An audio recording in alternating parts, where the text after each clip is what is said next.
Hello, good afternoon, everyone. Welcome to the Stock Farm playing field, the venue here for match day of the semi-finals of the DFA's Nations Cup.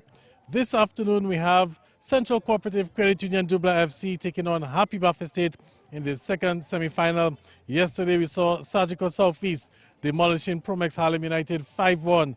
Well, let's see what happens this afternoon. It's a bright and sunny Sunday afternoon. My name, Gavin Richards, of course. I'm currently joined by the head coach of the Central Cooperative Credit Union Dublanc FC, Malcolm Bertrand. We're just moments away from kickoff here at the Stock Farm playing field. Let's see if we can get a quick word in with Malcolm Bertrand. Malcolm, good afternoon. Welcome. Of course, it's a big game for Central Cooperative Credit Union Dublanc FC taking on Happy Buffet State this afternoon. Talk to me, how are you guys feeling this afternoon? Well, we're feeling confident. We haven't got no injuries and we have a game plan, and once we can stick it out, then we should be good for the game. On paper, Central Cooperative Credit Union Dublanc FC, they look the stronger of the two teams. You have a number of national players, a number of guys who've been training with the national team. How do you guard against complacency? Well, on paper, everybody knows football is on the day.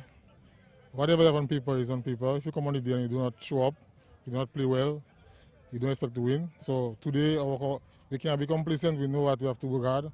We know how to outperform the next team, how to outperform Buffalo State. So we're looking forward to that. X factors for you this afternoon. Who are you looking forward to? Well, I don't really check the other team. My concern is how we're supposed to play and what we're supposed to be doing. Once we're doing that, Buffalo State should have their hands full in terms of containing us. Momentum is really on your way. You had a very good showing in your last game. Or you intend on carrying that over? Yeah, well, the last game we played well, but this is a new game. There's nothing from the last game we can bring here, except that if we play good, and then we can look forward to the finals. All right, thank you, Malcolm. I'm going to leave you to get back with your team because we're just moments away from kickoff. Let's see if we can get a quick word in with Michael Joseph, the manager of the Happy Buffet State football team, and he looks quite happy this afternoon. All right, and good afternoon, Michael. How are you looking forward to this afternoon? Yeah, I mean that's what you play football and you manage games for. It's for battles like this. We know it's gonna be a battle, so we're ready for it. Dublanc, of course, we've said it at the start of the broadcast. We've been saying it throughout the entire weekend. They're boasting of a number of national players. I believe 7 to my count. How you plan on countering that? No, we just 7 national players. That's on paper, but I mean we have our national caliber players as well. That's not currently training with the national team. So we're confident going into the game. We know it's gonna be a battle, but our players are up for it. You have, of course, one of Dominica's best frontmen, Julian Wade, on your side. He wasn't really in top form last game around against Way United. You guys missed a number of chances. However, you came back to win that game. What sort of adjustments did he make during the week? No, well, during the week he would not have been with us during the week because he's full-time training with the senior team. But the last game against Way United, I mean, he was off on that game, so we're hoping that he's able to be more of himself and for the game against Dublanc today. What do you think will probably be the X factor for your team this afternoon? Well, I think the X factor will really be the team. I mean, we're still without our captain. Our captain today is still suffering from a knee injury, but we have capable players that filling in since he's absent, so we're ready for the game today. All right, Michael, I'm going to leave you to get back with your team. Like I said, we're just moments away from kickoff here at the Stock Farm playing field. This is Vibian TV. We're live on YouTube. We're live on Facebook. We're live on Flow TV as well. We'll be back with football action in about 10 minutes' time. Until then, just keep it locked to Vibian TV. We'll be right back.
Good afternoon, everyone. Again, welcome to the Windsor Parks, the the Stock Farm playing field.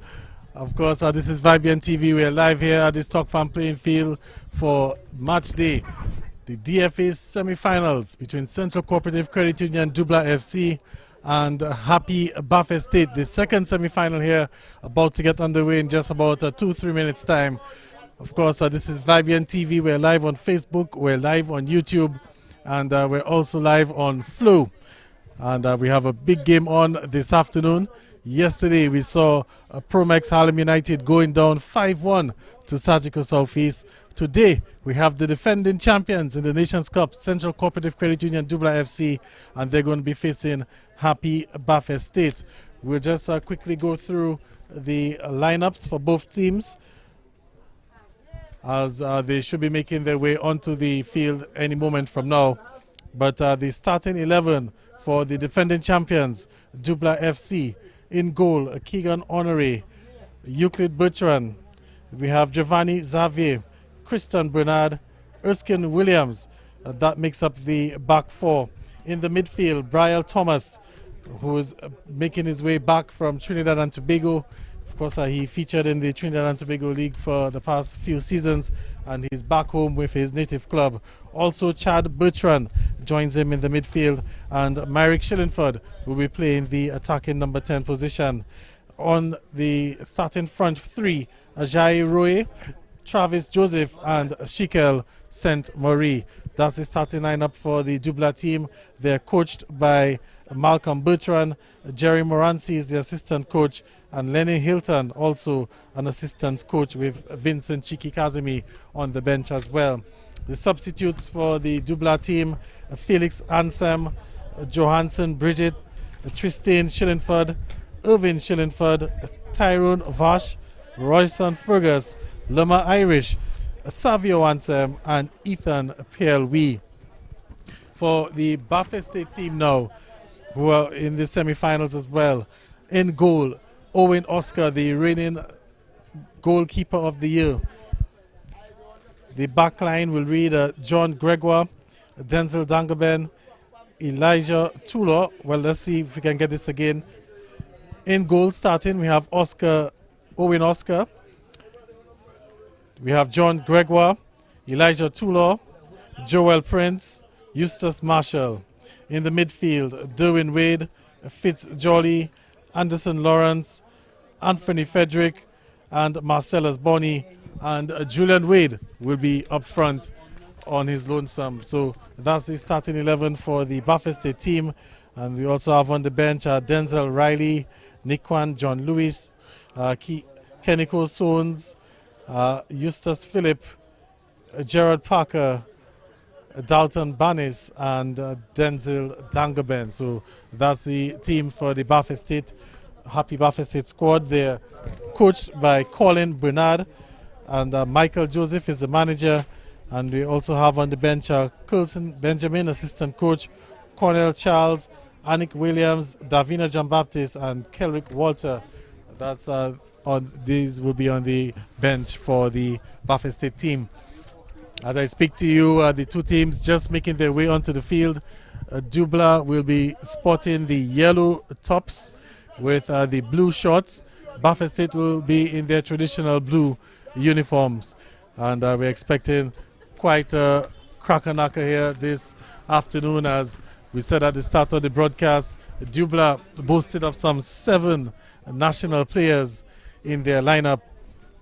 And we also have a very big game. We're expecting a very big game there. So Brian Thomas is back. Chad Bertrand, who missed a number of games towards the end of the Premier League season and the Recovery Cup, he's also back in the lineup. And these two players will form a formidable duo in the center midfield for the Dublanc team. Of course, Brian Thomas, as we said, the player with a lot of professional experience in Trinidad and Tobago. And Chad Bertrand, of course, he's been described as the workhorse in the midfield there for the men's national team. Ajayi Roy, Travis Joseph, also players with national experience. Euclid Bertrand and Erskine Williams, players with national experience for that Dublanc team. And just a note there, Erskine Williams, big transfer. He played for the LA Enterprise Bombers last season, and he secured a move to Dublanc. And of course, I don't think that went down well with the Portsmouth community. We know of the rivalry between Portsmouth and Dublanc. And of course, that would have really gotten on the nerves of the Portsmouth fans to see that one of their best players transferred to their arch rivals. And of course, we want to say good afternoon to Ali and Christopher, who joins us on the broadcast as well. This is Vibian TV. As we said, we're live on Facebook, we're live on YouTube, and we're also live on Flow. And if you're watching on YouTube, just a reminder to hit that like button, hit the subscribe button as well, and turn on your notifications so you'll always be in tune with whenever we have football action or any activity being organized by Vibian TV. You'll get that heads up and you will not miss any of the action at all. So good afternoon, Alian.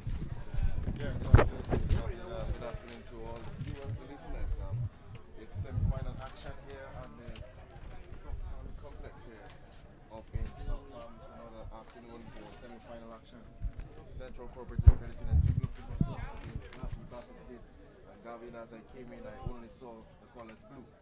And, Yes. I can tell you, I'm not sure who they are supporting, but I will tell by the time the game gets away as both teams now take the field. As you mentioned earlier, the Dublanc team with the yellow tops and the blue shorts, and the Baffin State with the regular blue and black. So, of course, we are in for some interesting action this afternoon. Yesterday we saw the East Central team walking over the Harlem team. So let's see what happens here this afternoon. Yes, it's a very hot and bright and sunny Sunday afternoon here at Stock Farm. Yesterday we were graced with overcast conditions and the odd shower. Today doesn't look like the weather will be cooperating with us in terms of providing that nice cool atmosphere that, you know, the spectators and the fans would love to sit down and watch the game. We can take a look at the pavilion. The umbrellas are out. It's not raining, but that's what the spectators are using to shelter from the sun. I can tell you it's extremely hot, and well, the spectators are at the mercy of the elements this afternoon. The man in the middle will be Gabriel Caesar, the official of the year for 2020. And we're just looking at things. The two teams, the captains, Euclid Bertrand for Dublanc, Anthony Frederick for Happy Baffin State. We're having the coin toss. From the looks of it, it looks like Happy Baffin State will be attacking the Stock Farm prison end, while the Dublanc team in their yellow jerseys will be attacking the Yamfis end or the Rosa end. We haven't quite gotten the names of the ends yet. Here, this new facility, the Stock Farm facility.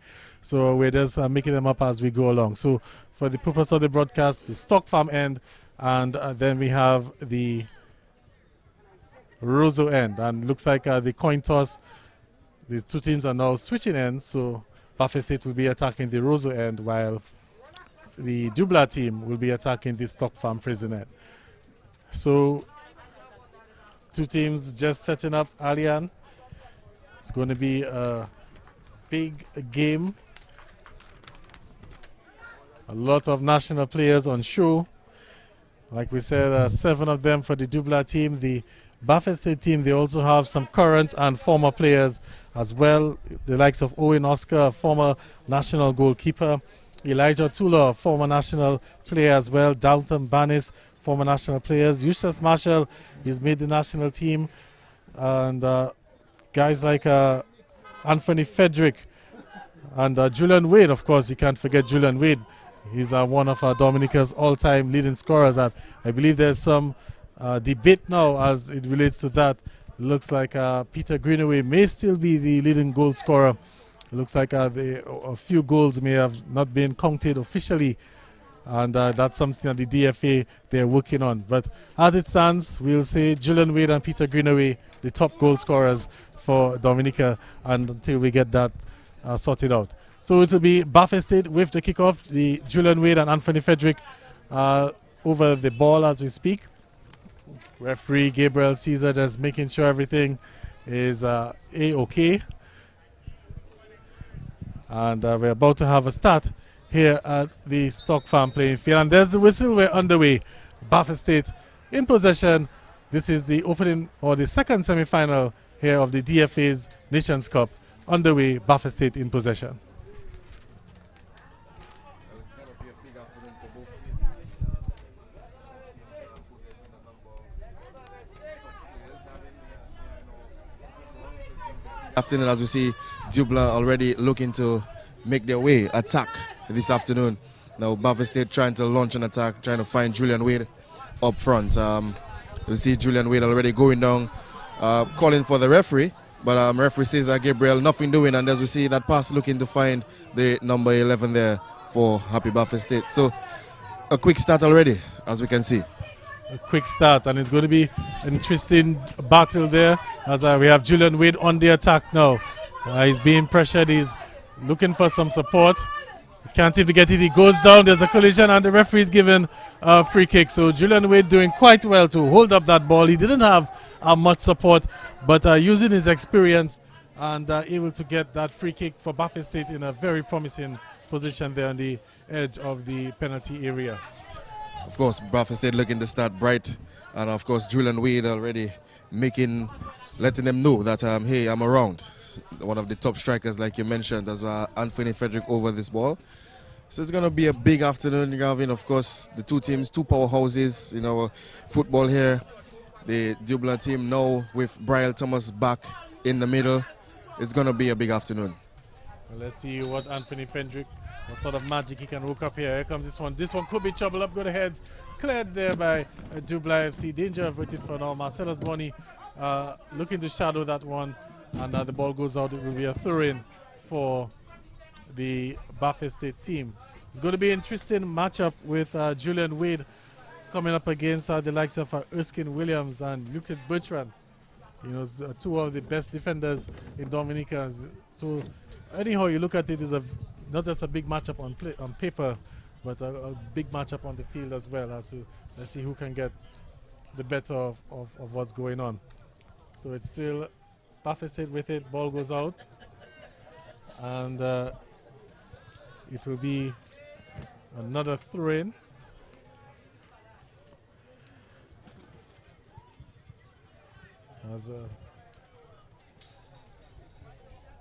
Not much to talk about. The ball on the far side, a little bit scrappy at this time. Two teams just filling each other out. As that header there met by Marshall, and referee Caesar has spotted something and is given a free kick for the Dublanc team.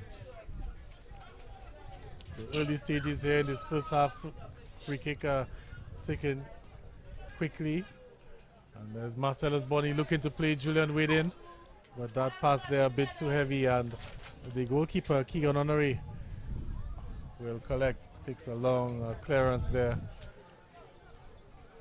So it's going to be interesting to see how these two teams will shape up. Bafa State boasted of the league's best defense in the Premier League last season. And we saw the player goes down, nothing doing. Looked like there was a bit of contact there, but referee Caesar not awarding a penalty there. Much to the dismay of the Dublanc attacker there. But like I was saying earlier, Bafa State boasted of the best defense in the league last year. That partnership there with Elijah Tulor and John Gregoire, you know, really put Bafa State, as there's players gone down there, definitely will be a foul, and the referees go into his pocket as well. So the first booking here this afternoon, and looks like Marshall, is it, Alian? Yeah, it looks to be Marshall on the far end. That's closer to the prison area. And just to run back to the first shout, I believe it was more into the box, so it more or less a penalty shout. You could see the reaction of the player, you know, thinking that, you know, referee Caesar would have given him the penalty. But referee says having nothing to do with that one. Calling the player to stand up. And I remember you saying yesterday, you afterwards you look at the reaction of the player. Yes. And we saw the player a lot of reaction there. So it tells that there was some form of contact as Brian Thomas sends this free kick long into the box and it will go out of touch. So it's still early days, Gavin, in this one. Still early days, still early. A lot at stake for both teams. Both will want to be meeting the Surgical Southeast team in the finals. Of course, they matched on into the finals yesterday, thumping 5-1 victory. So we will see what again happens here this afternoon as this ball will go out of touch and it will be a Baffin State throw-in. Well, we saw some 6 goals yesterday, 5 of them coming in the second half. I can tell you, I believe there will be goals on this afternoon. How many, I can't tell you, but I believe we will get some this afternoon. There's too much on show up front for both teams. Baffin City for a very good attacking trio, and Dublanc themselves boasting of Ajayi Roy, Travis Joseph, and Shika St. Marie. So, and they're in good form as well, as they've been racking up the goals in the Nations Cup in the earlier round of matches. And it'll be good to see how Erskine Williams and I believe it's Euclid Bertrand fares out against Julian Wade and the likes of Anthony Frederick. You know, it's going to be a nice battle there with the two powerhouses at the back for Dublanc and of course Julian Wade. So as Marshall looks to shadow this one on the far end and he kicks it out of play, it will be a throw-in now for the Dublanc Football Club. Well, it looks like Marshall didn't trust his goalkeeper Owen Oscar, because clearly the back pass was on. He could have played the ball back to Owen Oscar and then allowed Owen to distribute to possibly John Gregoire or someone else. But had not much confidence. He played it out. And let's hope that doesn't come back to haunt the Baffin State team. Dublanc for throw-in deep in the Baffin State half. It's met by Elijah Tulo. And the player goes down there, and looks like it was a little coming together of the feet. Looks like Brian Thomas just went down. It's going to be a free kick for the Dublanc team. Well, I don't think it's in a range that Brian Thomas may be wanting, because over the past few games that they've played, they've seen him been knocking some free kicks in, Gavin. So he may want that free kick a little bit, in front goal to try and test the goalkeeper, but he may have to cross this one, see if some heads can go up and try to knock this one in through a header, see if they can get the go-ahead goal this afternoon. Let me tell you, Gavin, the sun is really, really blazing. Yes, it's blazing. feel it on the shoes, and it's we're really in hot. a bit of a makeshift sheltered facility, but it's still scorching hot. And I can just imagine what the fans are going through in the stands. But here's a Brian Thomas over this one. There's a 2-man wall and about 5-6 players in the penalty area for Dublanc. Looking to take advantage of this set piece opportunity. The referee has spotted something in the wall. He's calling. It looks like Elijah Tulo and another player forward, just to have a chat with them. And looks like everything is looking good. And here comes this free kick in from Brian Thomas. Up go the heads. The referee spotted something. No. Yeah, I believe Yes, he spotted it's a some handball. Yes, yeah. handball there of the Dublanc team. So a free kick for Happy Baffin State. Taken quickly, looking to find Julian Wade up front. And there's another attack there from Dublanc. Breaks down. I think the assistant had the call there for offside. So it's John Gregoire about to take this free kick.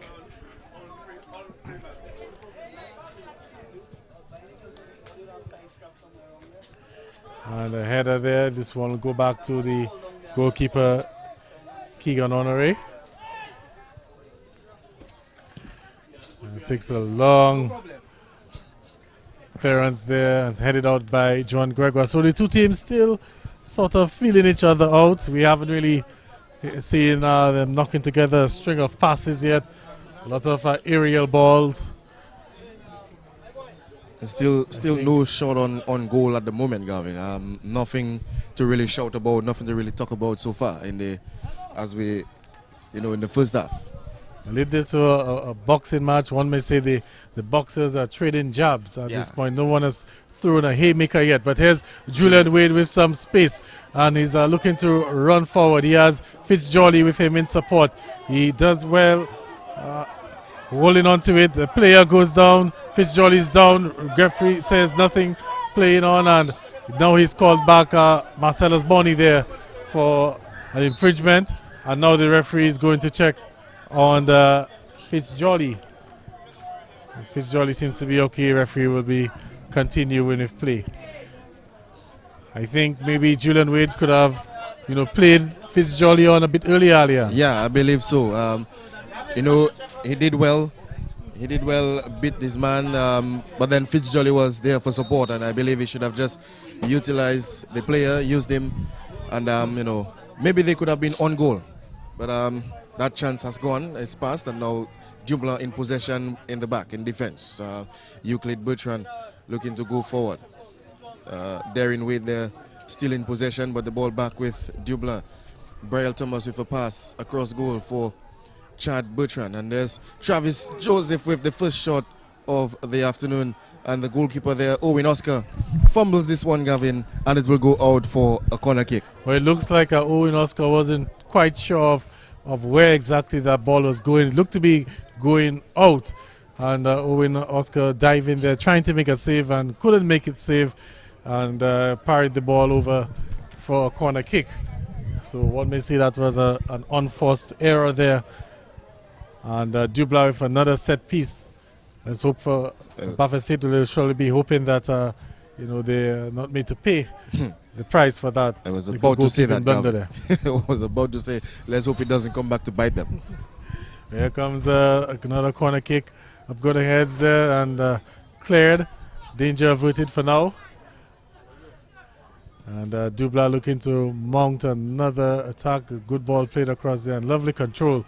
The player in acres of space, but his execution very, very poor, was it? Or did he take a deflection? Looks like it did take a deflection, and it's gone out for a corner kick. Of course, the players on the far side of the field, Alian, and the yellow jerseys of the Dublanc team with the white numbers on it in the bright hot sun, kinds of, basically almost makes it impossible to identify the players from such a distance.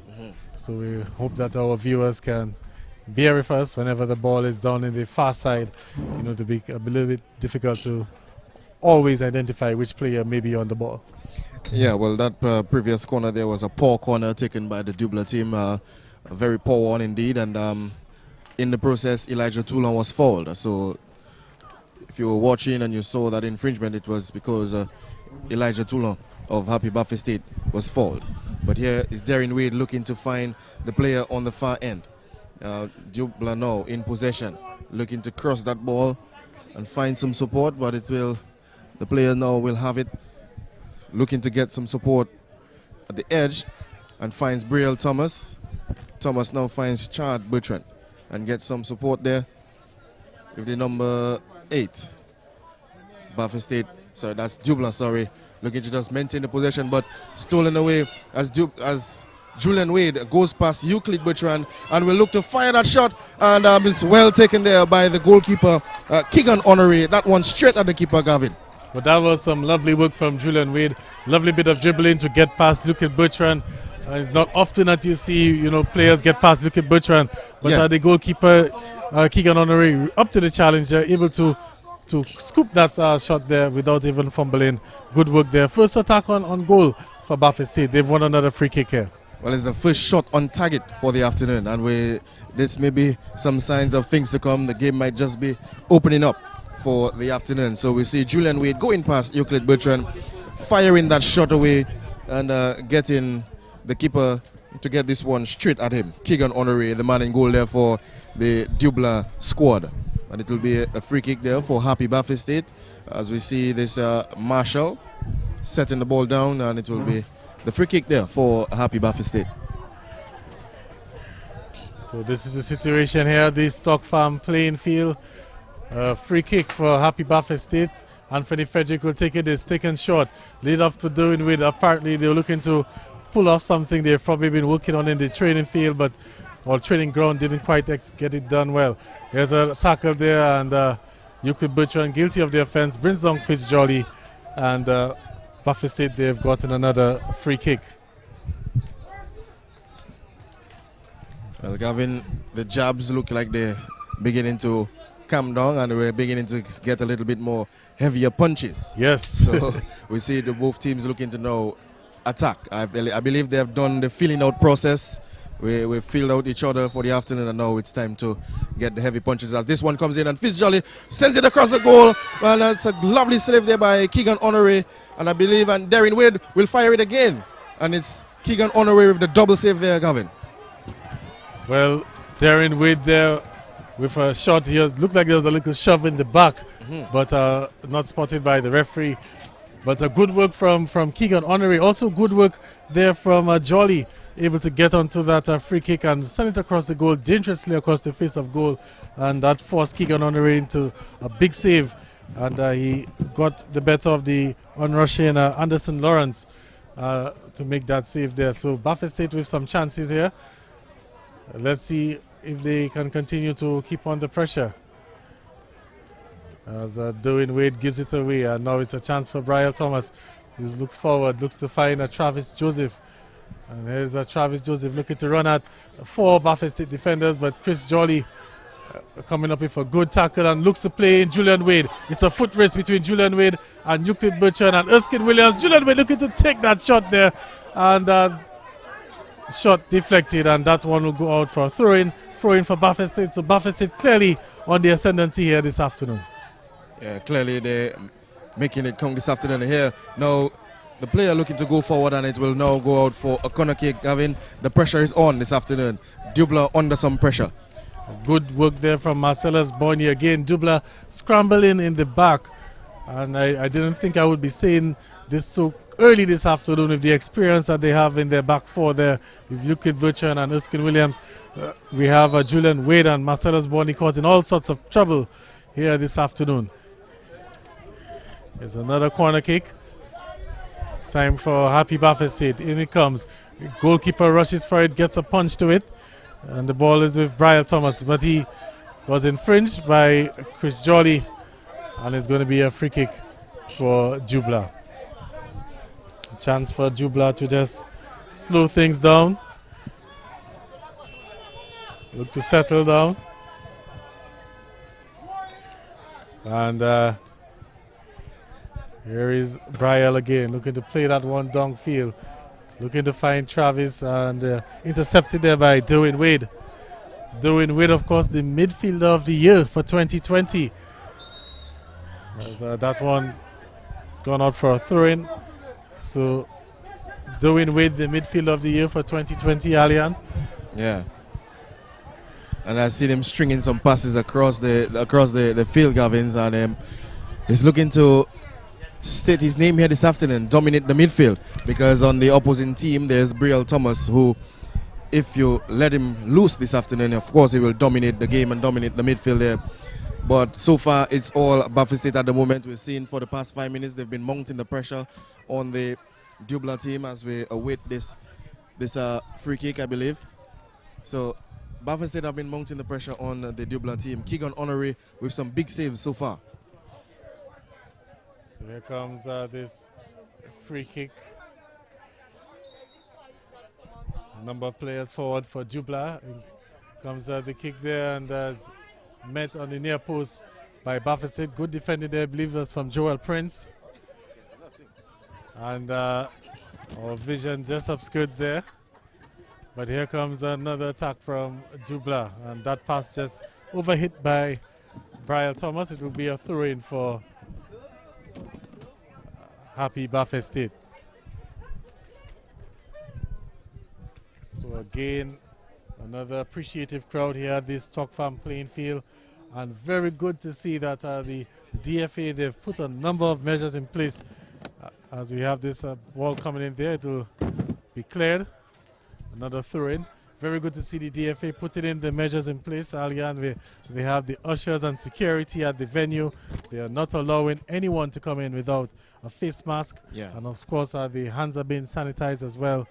And temperature has been taken as well. So good to see that the COVID protocols in full effect here at the Stock Farm playing field.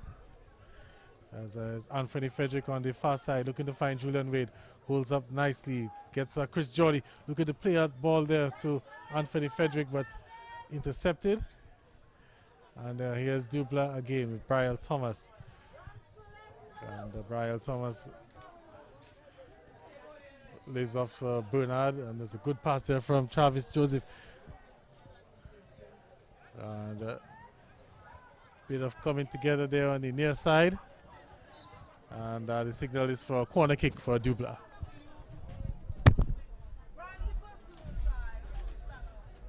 So, of course, if you're just joining us, your Vibian TV, the score is still 0-0. The score is still 0-0 here this afternoon. The Dublanc team have been under some pressure, but now they're here with a corner kick, and there up goes the heads on this one, and the referee spotted something there and will blow his whistle for the infringement. It's a free kick to the way of Happy Buffet State with Elijah Toulon now trying to just find Julian Wade, and it's now a foot race between Julian and the number 12. And if the ball will go out for a throw, it will be a Happy Buffet State throw. As you see, the Dublanc player having some words with the referee. So may have been saying that it came off Julian Wade last, but Happy Buffet State been looking promising on the front foot this afternoon. Keegan Honoré with some big saves nonetheless. Well, like we said, Aliana, very hot, sunny Sunday afternoon here Very at hot the one indeed. Stock Farm, and you know the early stages of the resumption of football following the COVID-19 breaks. I remember the DFA had, there's a long ball there. This could be trouble. Shikel St. Mary looking to get on the end of that there, but good work there from John Gregoire in the end, breaking up that play. And Buffett State looking to play the long ball again. Is intercepted. And here's another break now. It's doing Wade with it, doing well to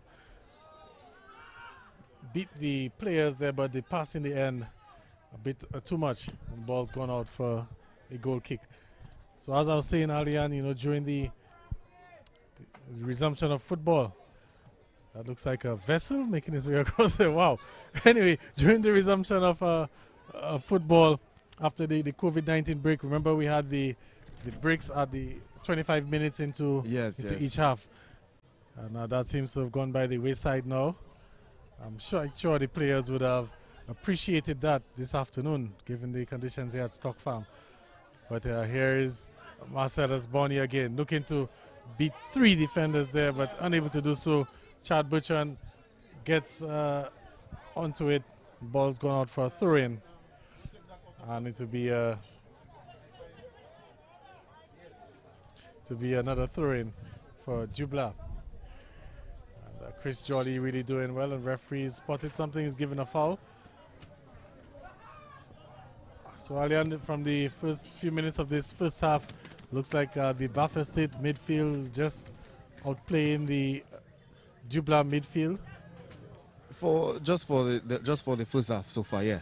They've been dominating, doing well. Darren Wade has been doing well. As yes, now Marcellus Bonney looking to use some body power there, but a miscalculated one. As Dublanc now in possession. Shikel St. Mary leads it off for Ajay Roye. Ajay Roye with the shot, a weak one indeed, and Owen Oscar will just gobble up this one quite nicely. But that was a very good attacking read there. Lovely through ball setting Ajay Roye through, and I think maybe he could have done just a little bit better. Maybe a foot or two to the left or right, he would have beaten Owen Oscar. But here comes Dublanc again, and it's with Chad Butchon looking to find Travis Joseph there. That pass was a little bit too heavy. Travis doing well to keep it in play. And the ball back with Chad Butchon, who lays it off to Bernard. So Buffett, or Dublanc I should say, just building out of the back again. It's Erskine Williams coming forward.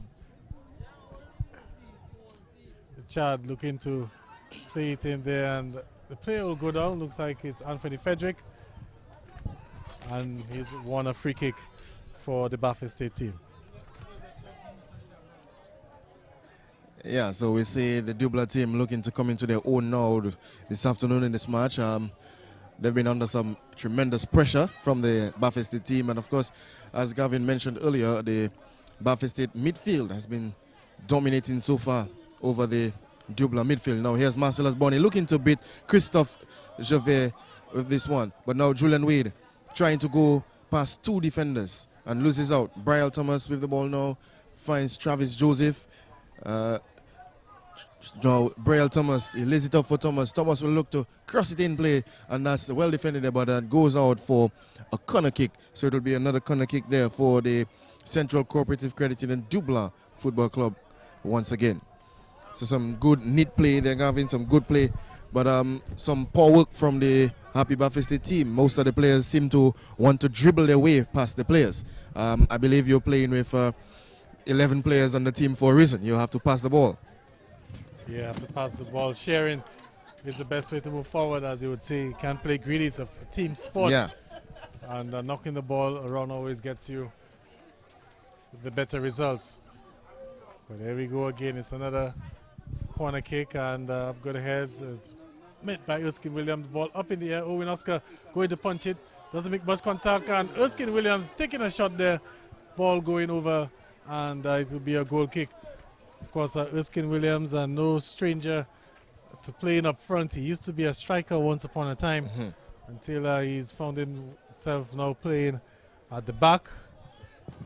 And I believe that change came about ever since national coach Rajesh Ratru came on the scene and felt that Erskine was better suited to be a defender rather than a central forward. But here's John Gregor with that header there, and Brian Thomas getting to the end of it. We know he has a rocket of a foot there. If he give him some space there, he could be trouble.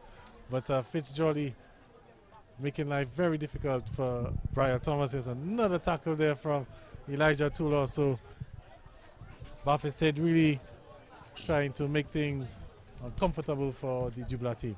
Yeah, really making life difficult so far. Baffin State, no, sorry, that's Dublanc now in possession.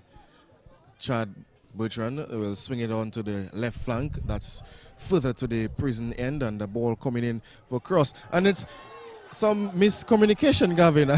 What would you say, the sun in the players' eye? I'm not sure. Like a sun, because I saw Owen Oscar pointing to the sun as well, because I was wondering what exactly was he doing.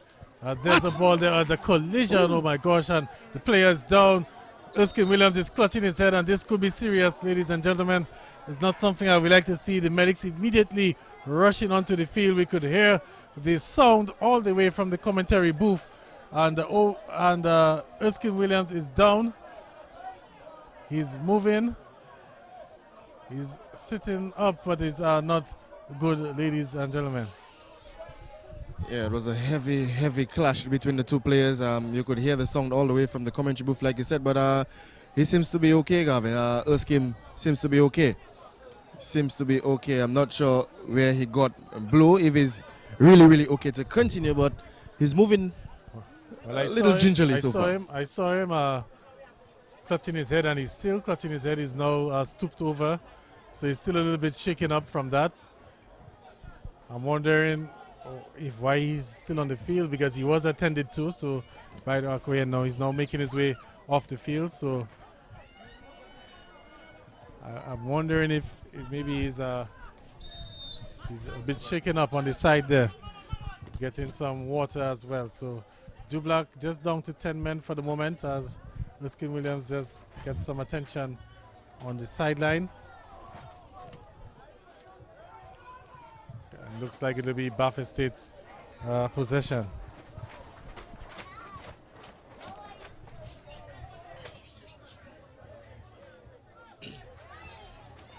So ball back in play. It's gone out for a throw-in.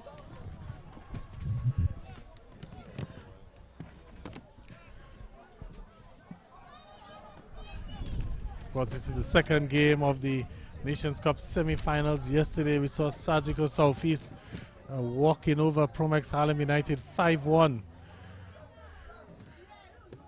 And the goals came from Mali and Philip We had Sydney Lockhart as well, Jocelyn Prince, Davon George, and Kenny John Baptist, otherwise known as Kenny G. While Brandel Richards got that lone goal for Harlem. But there's Julian Wade, and Erskine back up on his feet. Julian Wade, again, not much support, but doing well to hold up that ball. And looking, he's brought down there, and the referee's given the foul. And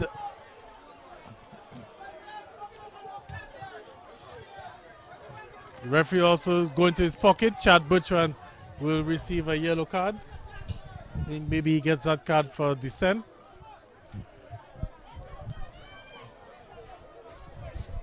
But Julian Wade earning Baffin State a free kick and just on the edge of the penalty area again. So that very much could have been a penalty. Very much so. And Julian Wade continues to be a very troublesome customer for the defense of the Dublanc team. That's maybe about the second or third time he's been fouled in that area.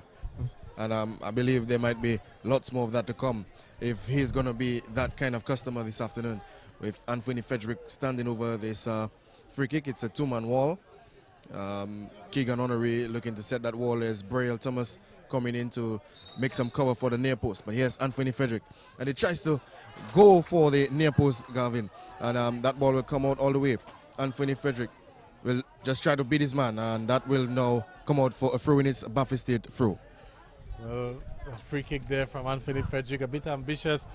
There were two players positioned there just for that sort of effort, and Anthony Frederick still opting to challenge them. But let's see what happens now. Is ball with Derwin Wade forced to play back all the way to Joel Prince, who sent the ball back to Owen Oscar. Owen Oscar with pass back to Prince. Baffin State forced all the way back, and they've even given it away. It's going to be possession for Dublanc. And Fitzgerald doing well. Does he keep it out? I think he's out for a throw-in.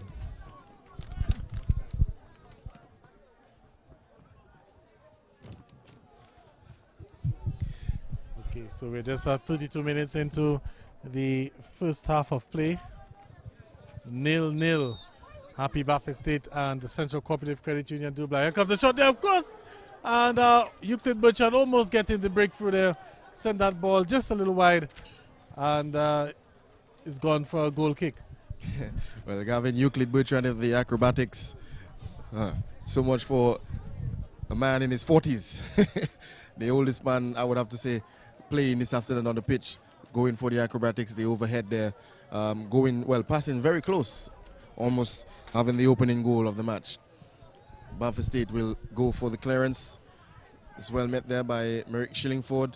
Darren Wade in the middle. It's Baffin State at the moment on the far end. Find some support. Elijah Toulon at the back in defense. There's John Gregoire.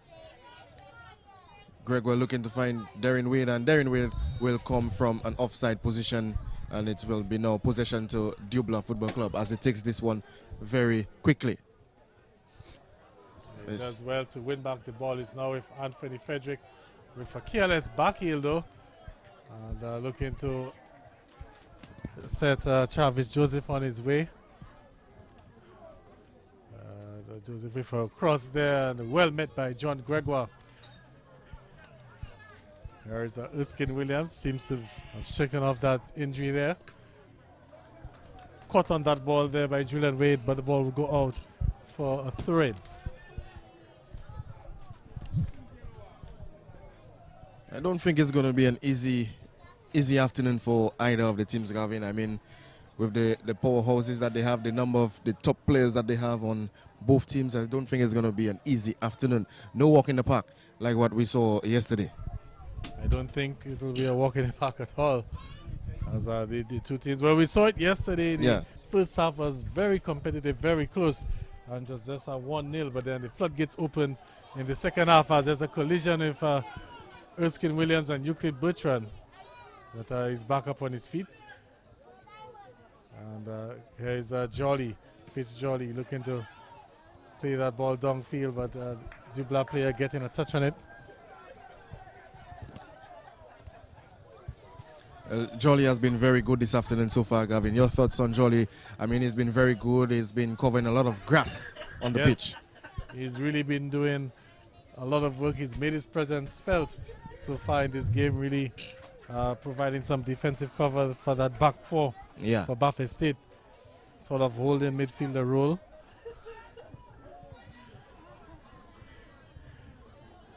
And generally, Alian, I would say the Buffett State midfield with the better of the first half. This pairing of Jolly and Wade and Anthony Frederick really showing off against Chad Bertrand and Brian Thomas.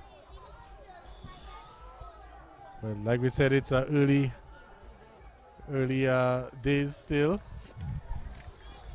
And this football game is a test of endurance as there's a long ball. Julian Wade, with 3 players on him, was always going to be a tough ask.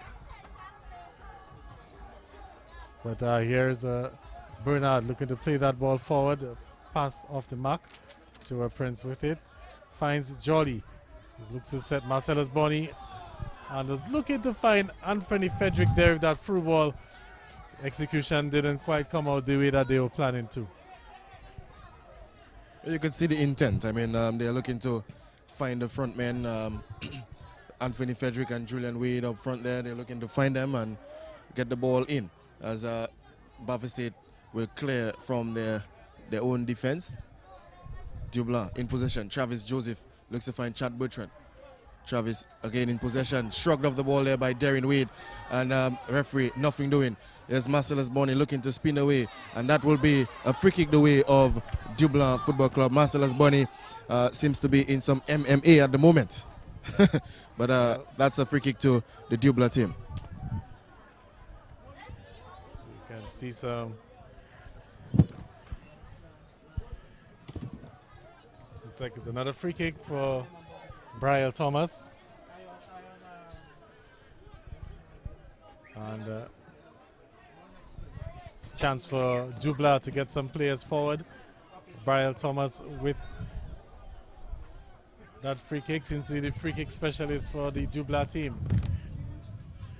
It's a good distance out, but Buffett State taking no chances. It's a 2-man wall, and Brian Thomas took a shot on goal, so that wall really came in handy there. It was a way out, but like we said, Brian Thomas has a rocket launcher behind that foot there, and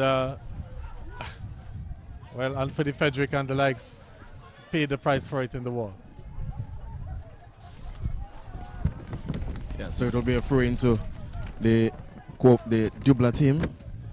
Like you mentioned, Brian Thomas with that rocket launcher there. Rocket of a strike. But the wall doing its job in the end. The ball will come all the way back to Erskine Williams. We'll find Euclid Bertrand. The 2 tall defenders. Finds Christoph on the far end, and that ball will go out of play after a deflection. It will be Dublanc, a Dublanc ball. So as we come down to the close of the first half, I believe Buffett State had the upper hand, doing well in the first half, doing what they're supposed to do, stringing the passes, getting the shots on target. And there's an infringement there. It'll be a yellow card for Elijah Toulon. Some pulling of the jersey, I believe, holding of Euclid Bertrand. So that Elijah Toulon goes into the referee's book, and that will be some cause for concern as they go out throughout the rest of the match, because he's one that cannot be missed in the defense there for the Buffett State team. Well, that's a trouble for Buffett State, because that's the second yellow card for one of the defenders. Earlier on, we saw Eustace Marshall being booked, and now Elijah Toulon has gone into the book. So, and I know the kind of passion that Elijah Toulon plays with, he has to be very careful moving forward. And that throw in there, last of Dublanc player, is going to be another throw in for Happy Buffett State.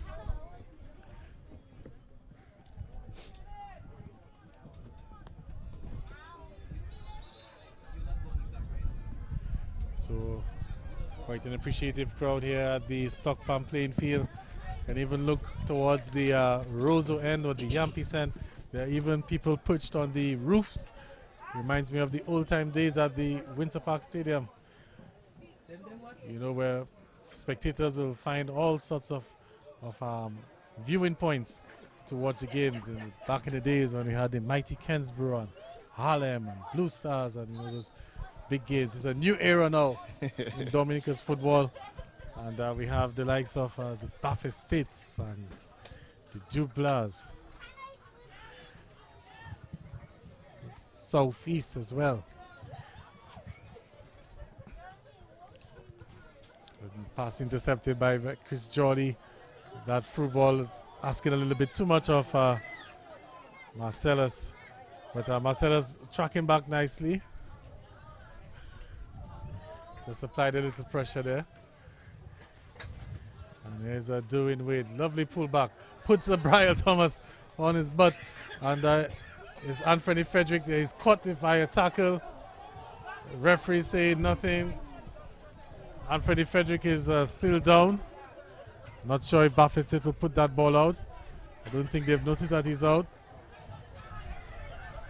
And yes, they're finally putting it out so that some attention can be come onto the field as Frederick there received a tackle from Christian Bernard.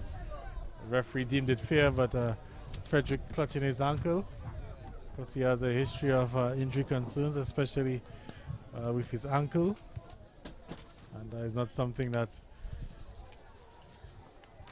okay, well, looks to be up. Got some of the magic spray. Seems to have worked his magic, and he's making his way off the field. So no harm, no doubt. Approaching the end of the first half here. Of course, 0-0. Not many opportunities on goal for both teams. I think Julian Wade had one to save.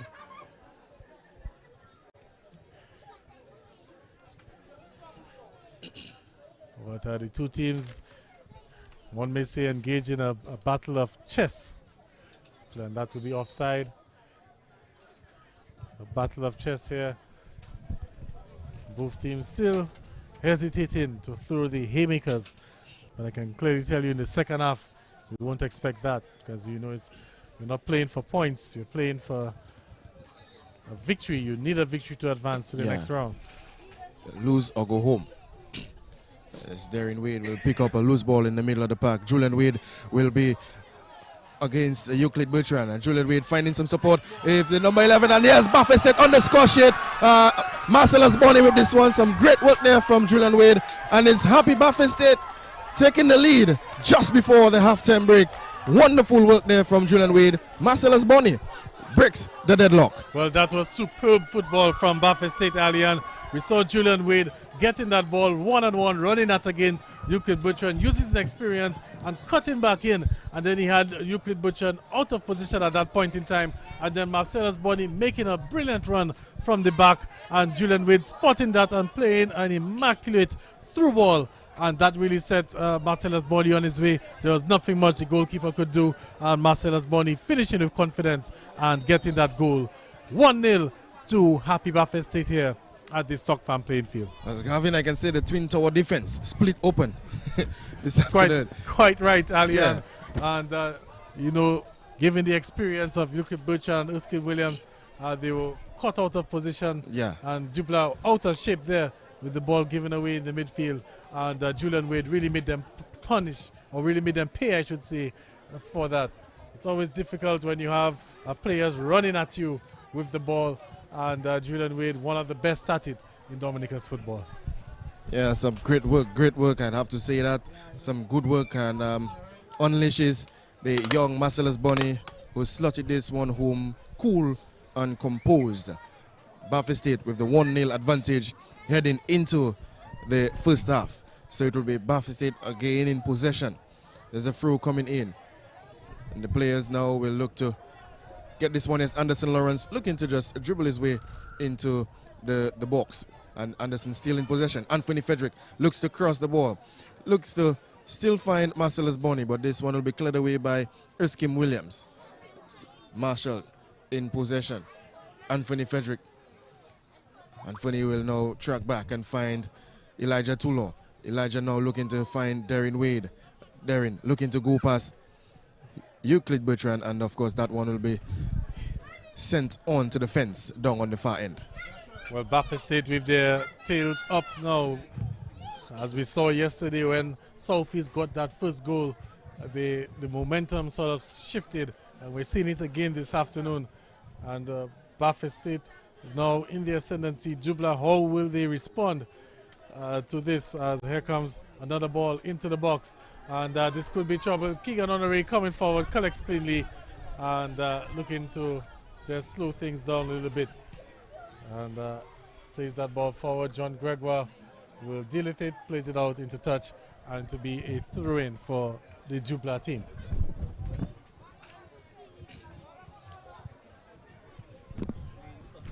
So we're into stoppage time in this first half here. Baffin State getting a goal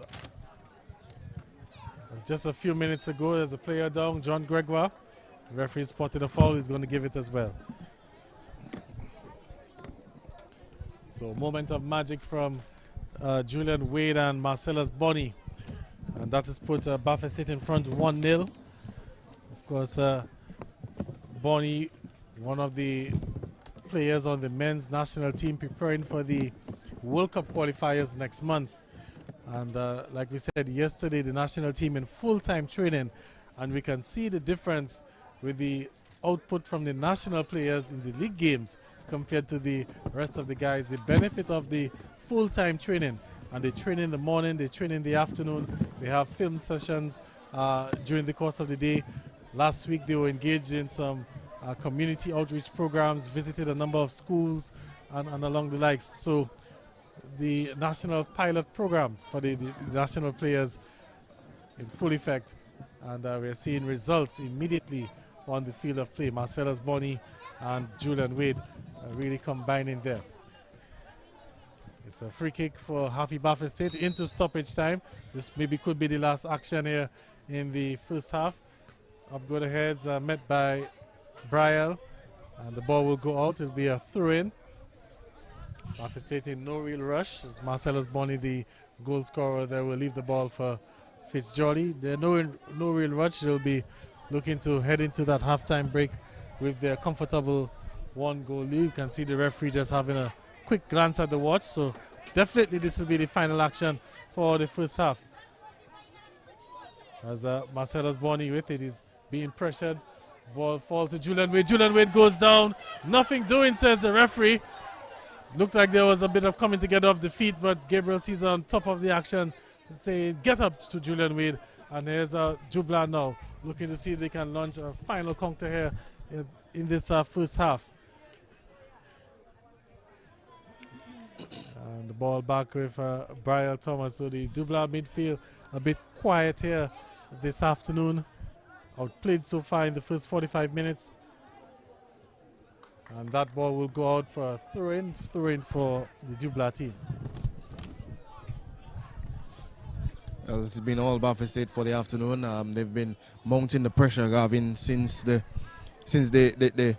felt that they need to stop trading jabs, and they've been sending some massive punches down the left flank with Julian Wade. They've been coming on with their own. Marcellus Bonney now finding the back of the net for the Happy Baffin State team, and that will be the end of the first half. It belongs to Happy Baffin State, who are up 1-0 thanks to a goal from Marcellus Bonney. Some good work from Julian Wade, Gavin, to give the Blues the goal for the first half. Well, the Dublanc team will have their work cut out for them in the second half. They're the stronger team on paper, but like we heard from the coach Malcolm Bertrand at the start of the broadcast, the game is not won on paper. And Baffin State, the David in this game of David versus Goliath, they really threw the first punch, and they're the team, the happy of the two teams heading into the halftime break. So we're going to take a 15-minute break. This is live football action, the DFA's Nations Cup semi-finals. It's halftime here at the Stock Farm playing field. Happy Baffin State 1 and Central Cooperative Credit Union Dublanc FC 0.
All right, welcome back to the Stock Farm playing field. It's 45 minutes left here. 45 minutes for Dublanc to get the winner. 45 minutes for Buffett State to hold on. This is Vivian TV, the semi-finals of the DFA's Nations Cup. Central Cooperative Credit Union, Dublanc FC, and Happy Buffett State. The two teams had the break for halftime. They would have gotten some refreshments. They would have gotten some words from their coaches and managers. And let's see what happens now. They've changed ends. Dublanc will be attacking the Roseau end. Buffett State, the Stock Farm prison end. As I say, good afternoon once again to Ali and Christopher. It's Happy Buffett State won with Marcellus Bonney getting that goal on the stroke of halftime. And that's the goal that separates the two teams. Good afternoon once again to Ali and Christopher. Yes, good afternoon, Gavin. I can say that 15 minutes went by so quickly. Just trying to grab some of the eat, but 15 minutes is already up, and we're back for second half action. The Buffett State team already up by 1-0, as they'll be looking to maybe add to their tally in the second half, add to their goals in the second half. But let's see what happens. The Dublanc team, they might be able to mount some pressure of their own as the start of the second half comes on. The Dublanc team with the start, and there's a loose pass there from Erskine Williams. Darren Wade already looking to find Anderson Lawrence, but his pass intercepted there nicely by the defense there. Yes, Ajay Roy now looking to drive forward, held up there nicely by Darren Wade, the midfielder of the year. And now Anderson Lawrence with some deep tackle there from the Dublanc players. So quick start here to the second half. Dublanc, they know what they have to do. They've got the work cut out for them. They've got to get at least an equalizing goal, maybe which could have sent the game into penalty kicks. You never know. But they need to get onto the score sheet. Buffett State, of course, they will be looking to preserve that 1-goal lead. It's always troublesome with a 1-goal lead, and they'll probably be looking for 2 as well. But let's see how the two teams fare out. It's Julian Wade, who's been doing very well, holding up the ball. Lovely through pass there, and it's given offside. And that would have definitely set Anthony Frederick on. But looks like there was a offside infringement on the far side just before that pass came through. So some good work there from the Buffett State team, already looking to make their statement in the second half as early as possible, as referee tells Chad Bertrand to get up, and that's no foul as the ball goes into the crowd near the tent there. So it's a quick start, like we said, Gavin, a quick start to the second half. The two teams, nothing about jabs in the second half. It's all or nothing. Well, let's see what happens again. Another long ball looking to find Julian Wade, and that Bob puts Bernard out of position. It's Marcellus Bonney, the goal scorer, but Bernard recovers quite nicely. And Yuki Bertrand able to stick a foot in there, but that pass a bit short. And Derwin Wade will get onto the end of that. Looking to play in Anderson Lawrence. And Lawrence there overpowered off the ball. And he's gone for a goal kick. So that was Giovanni Xavier with some good work there, playing the right back position.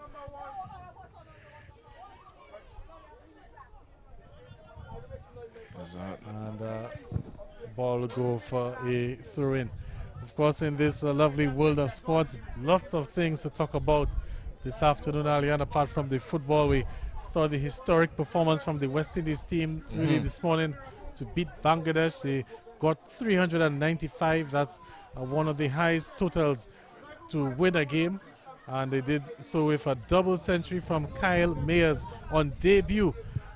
Another record performance there as Owen Oscar comes forward to get that one, collects it, and looking to set Julian Wade on his way. And Julian Wade again doing quite well to hold up that ball. And he's done well. He's fouled, won the foul, and Julian Wade really getting the better of Euclid Bertrand this afternoon. Yeah, really getting the better of Euclid in the afternoon session here. So as we can see, he's been doing that so very often in the first half, and he'll continue to do so in the second half. We saw how he split the twin tower defense, Erskine Williams and Euclid Bertrand, open in the first half, and to find Marcellus Bonney, who slotted nicely past the goalkeeper Keegan Honoré. So Julian Wade has been very inspirational so far in this match for Happy Bath State, as this free kick, long free kick comes on, and Keegan Honoré does well to hold on to this one, and he finds Ajay Roy on the flank, just below the crowd, and we can hear the shouts, the people, the fans themselves wanting that to go the way of Bath State, but it goes the way of the Dublanc team, the Bath State team, sorry. Yes, Travis Joseph. And there's the call. The referee will blow for this infringement.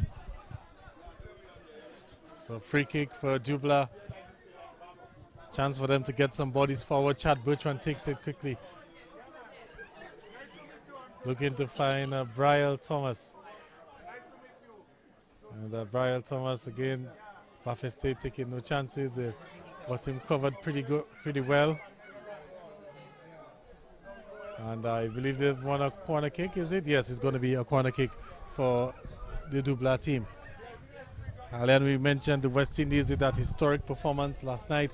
Also the Windward Islands Volcanoes picking up a victory over the Leeward Islands Hurricanes in the opening match of the regional Super 50 Overs tournament in Antigua today. And we also have Dominica's Thea Lafort breaking the record books again, setting a new national record in the triple jump event and setting a new mark for a world leading jump. But here comes the corner there. Poor one in the end, and it's Jolly playing forward. He's brought down. The referee has called play back. There is a foul. Jolly is down. The referee is also going into his book. He's given a yellow card. I'm not quite sure as to which Dublanc player got that yellow card, but another player goes into the book. I believe, Gavin, that yellow card went to Ajay Roy, number 3 for the Dublanc team, with that tackle there on Fitz Jolly. And Jolly has been doing very well for the afternoon, making his presence felt, covering a lot of grass on this Stock Farm surface. And here's the long ball coming in, the long free kick. Julian Wade and Euclid Bertrand again battling it out. Here now Marcellus Bonney finds Julian Wade. Wade looking to come into the box and is held up there, and that's Keegan Honoré with the wonderful save there, you know, diving to his left. Once again, Julian Wade getting the better of Euclid Bertrand, and it's not often we say that whenever Boots is on the field, playing field, normally outstanding defender, but today is not his day. As here comes a rocket from Brian Thomas, appeals for handball, nothing given, but it's Dublanc still with it, and the ball now will go into a bit safety. Eustace Marshall now with it. Anthony Frederick looking to break away, but here comes Dublanc again with another attack, and that ball will be cleared and goes out for a goal kick, but that was a it's giving us a corner kick. Yeah, here comes the corner kick, and the ball will go harmlessly out for a throw now for Bath State. But what a turn of events we've just witnessed there earlier, and a shot from Brian Thomas. I'm even surprised that the defender is still standing on his feet after collecting that one there, but the score still remains 1-0. Well, it was, Gavin, you can call that a good block, a good defensive block there from the goalkeeper. Sorry, the defender. A good defensive block, and I'm not sure if that had gone past the defender, if Owen Oscar would have been able to save it. But a good shot from Brielle Thomas, and that's the intent there this afternoon in the second half. Well, Julian Wade has won another free kick. And I'm wondering if the referee is also going to his pocket as well. It was a bit of a rash tackle there, but no, it doesn't look like the player will be penalized any further for it. So free kick for Bath State. It's a good distance out, but Bath State with a number of players capable of striking that ball. Not too sure what the game plan will be. It's going to be a 4-man wall for Dublanc. Looks like Buffett State setting up to take a shot on goal. There's looks like Marshall. Can also see Julian Wade and Anthony Frederick. Marcellus Bonney as well in the mix. So let's see what Buffett State can pull out of their hat there. It's a three-man wall now. And just 2 players for Buffett State forward. So definitely looks like they're going to try a shot on goal. So a good way out. There's a substitution being made. Number 2 substitutions actually for Buffett State. Number 10 and number 4 for Dublanc, sorry, number 10 and number 14 coming on. That's Savio Ansem and Johansson Bridget. Here comes this free kick and into the wall. Poor effort there. And John Gregoire there will head that ball back forward, but it falls to Brian Thomas. There's a Chad Bertrand. There's a Dublanc trying, they're searching, looking for that goal. But the Buffett State team holding their shape quite nicely and just looking to catch Dublanc on the counter attacks. You can see the Dublanc team, Gavin, looking to find Brielle Thomas a little bit more in the second half. He's had a lot more touches on the ball in the second half. Looking to maybe get a long-range effort to go in, and we see another infringement there. It will be a Dublanc free kick coming from the far end.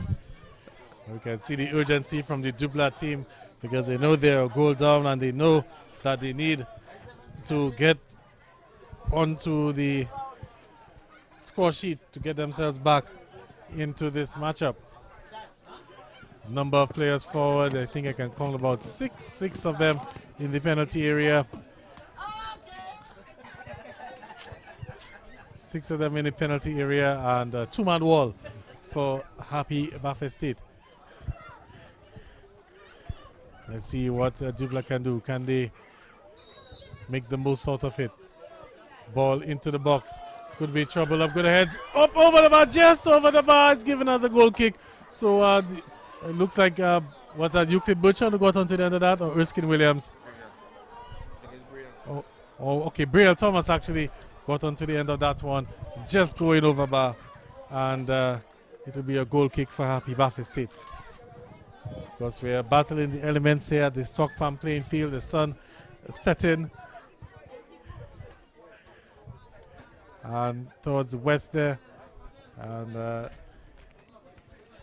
just making life a little bit difficult. But here's Dublanc again. Brian Thomas playing forward. Finds Ansem, who's just come in. Savio Ansem looking to get some space, but caught on that ball there.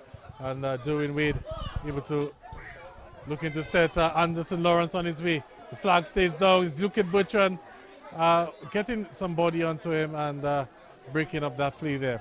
So clearly the game plan for Buffett State, there's a player down.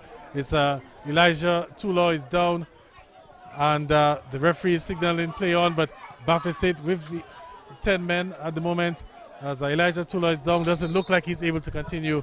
The referee finally blows the whistle, signaling to the medics to come onto the field, and Elijah Tulaw there suffering a knock. Looks to be some sort of cramp or on the calf muscle, but we can see the Dublanc team looking to really state their claim in the second half. As I mentioned, this looks to be some sort of cramps onto the calf of Elijah Tulaw.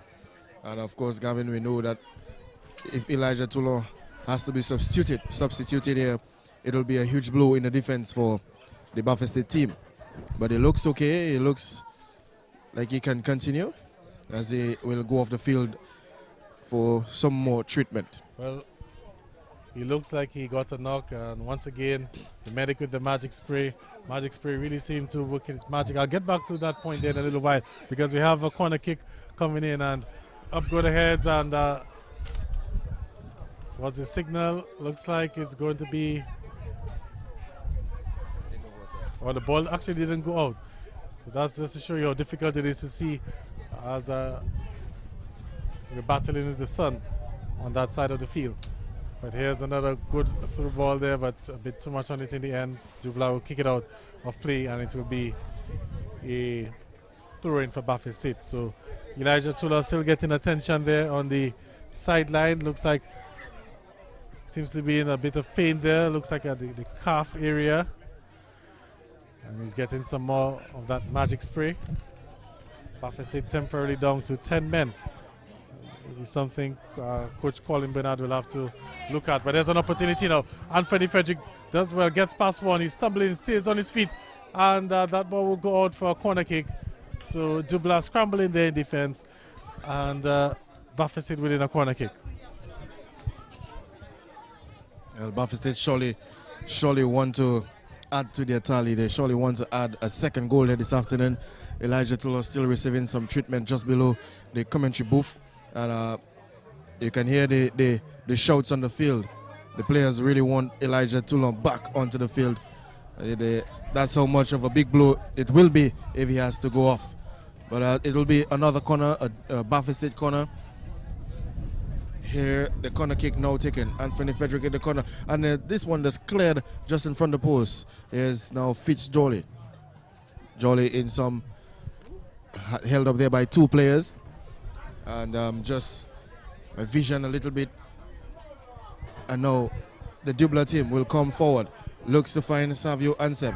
Ansem looking to find Briel Thomas, but that pass just behind Thomas. And now Elijah Toulon, who is back onto the field, looks well okay. There's Julian Wade, the number 7 for the Baffin State team, looking to thread this pass there for Anderson Lawrence. Dublanc, again, looking to go long. But that well met there by John Gregoire. The ball will go out for a throw-in to the Dublanc team. So throw-in for Dublanc. Baffin State, of course, are doing well, holding on to that 1-goal lead. Dublanc trying to get the equalizer. But they've been sloppy in the final third. And Baffin State now with a chance to counter. So Anthony Frederick with some lovely footwork and looking to set Anderson Lawrence, but I think he could be offside. Looks like the flag has stayed down. Anderson Lawrence is going forward. Anderson Lawrence is brought down by the goalkeeper. And the referee is giving a corner kick. That is a very interesting decision there. So it looks like the referee believed that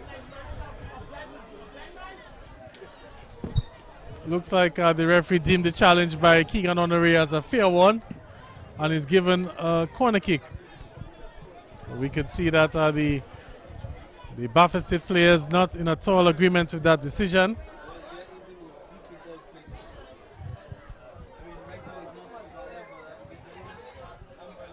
But let's see what happens on this corner kick. A moment there.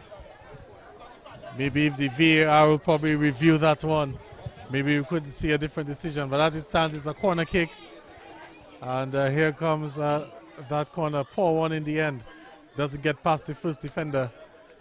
And it's Dublanc now. Savio Ansem again.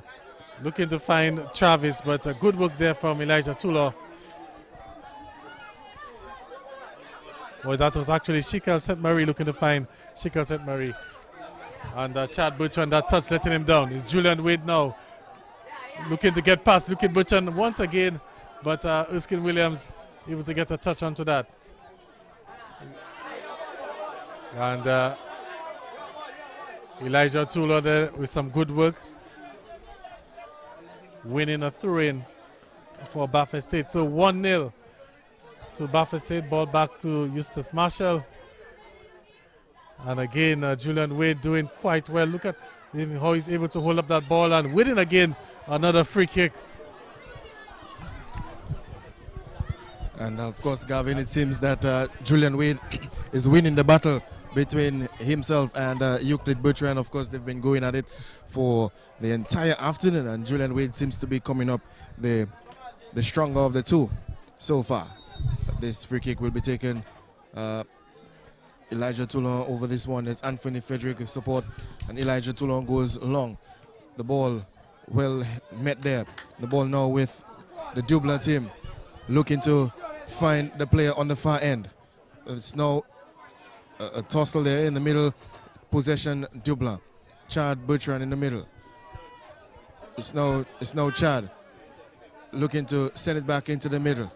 Here's Euclid Bertrand trying to link up some plays there in the middle and tries to go wide, and now defended there by the Dublanc team.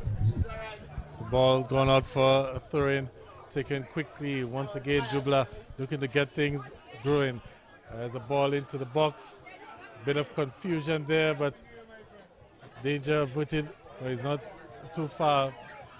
As Marshall now chesting that ball forward, looking for some support. It's Anthony Frederick. Marshall continues with his run. He's out of position, but look at the player through ball there. The flag stays down. No, the flag's gone up. It's an offside. So that was an interesting counter attack being led by Eustace Marshall. Of course, he was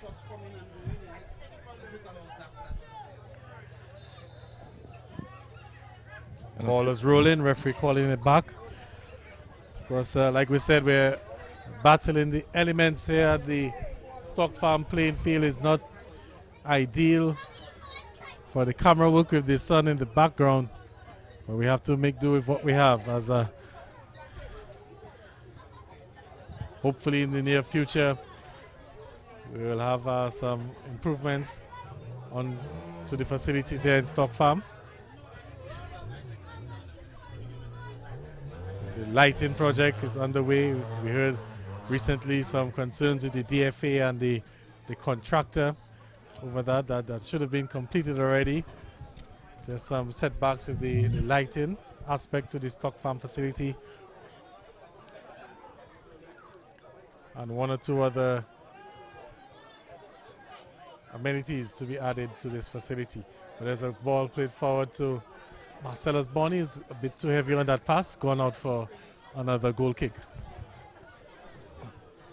1-0 to the Happy Buffet State. And we can see the urgency once again from the Dublanc team there, trying to get that ball back into play.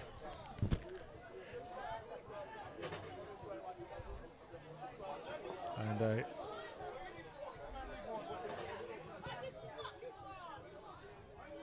ball there on that side there. And again, the final play in that final third for Dublanc really let them down this afternoon. And one would have felt with the experience on that Dublanc team with the likes of Chad Bertrand and Brian Thomas that they would have been able to put up a better performance in that final third. But the back four of Buffet State really doing well. Elijah Tula playing as the right back, Joel Prince as the other fullback, and the Eustace Marshall and John Gregoire, the centre backs, really keeping Dublanc at bay.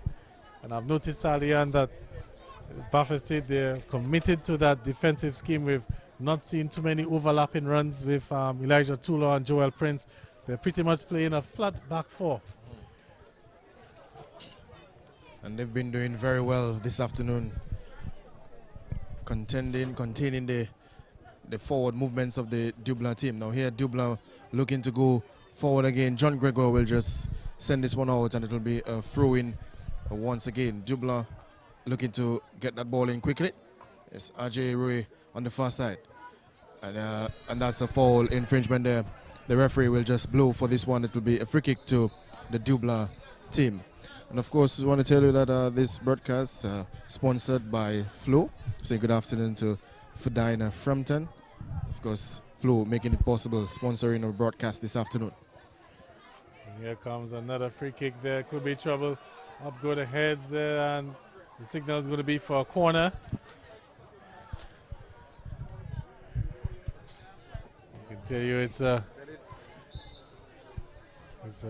looks to also be a head injury. Number 3 is down for Happy Buffet State. And that's Eustace Marshall. Actually, he's clutching his ankle now. And the medics onto the field once again. So 1-0. As we just going to do some housekeeping there.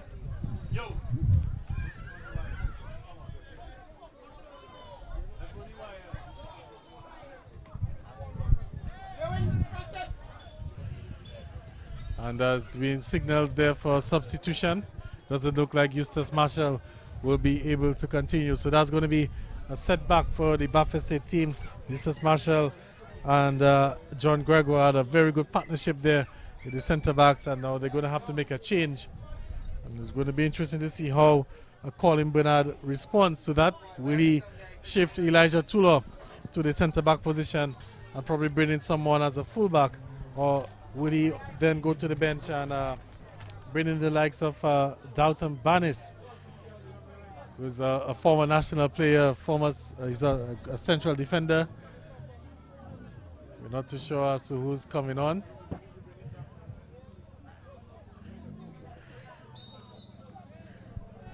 But here comes that corner kick. Could be trouble there. Owen Oscar was in no man's land there, but the ball overhit. He's gone out for what seems to be another corner kick, and there's another player down for, this time it's one from the Dublanc team.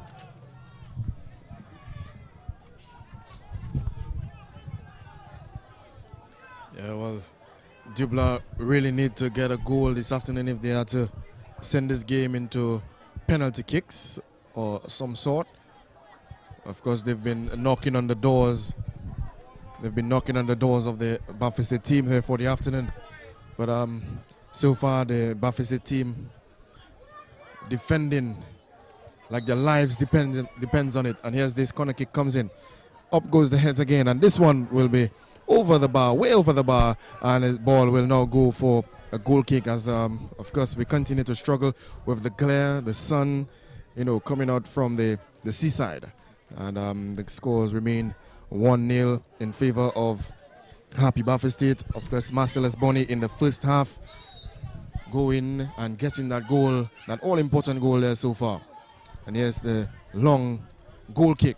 Here's Anderson Lawrence looking to find Fitzjolly. Here's Brielle Thomas. Sorry, Alian, but Baffin State currently playing with 10 men, and they've dropped back to a back three. So it looks like they probably have some guys playing more for wing backs. As Anderson Lawrence wins that one, looking to set Julian Wade on his way. The flag stays down, and Julian Wade has some space at touch.